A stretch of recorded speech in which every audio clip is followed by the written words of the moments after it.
Hi everyone, Chef Jade here.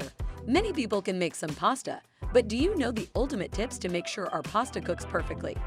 If you checked out our cooking rice tutorial, you'll see that reading the label is also an important step in cooking pasta to be sure about the cooking time, since it can vary in the diverse pans of pasta. Read below our 8 step-by-step for a perfect pasta. Step 1. For today's tutorial, we will use a large pan, a fork, or a cooking spoon. Step 2. Set a large pan of water to boil. Step 3. Once it reaches boiling temperature, add some salt and oil. Remember, if you add salt at step 1, it will take longer to boil, and we don't want that. Step 4. Add your pasta and stir it up. Smart tip, usually 100 grams per person should be enough. So if your package has 500 grams, you can share it in 5 per person. Step 5. Set your clock as per the information printed on the label. Once or twice, use a fork to stir the pasta. You don't want it to clump together.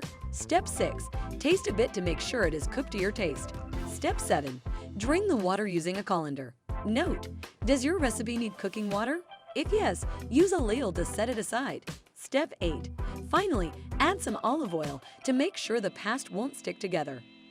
Now tell me, what is your favorite sauce to go along with pasta? Take a picture and post it on social media with the hashtag Jade's Cooking Tips.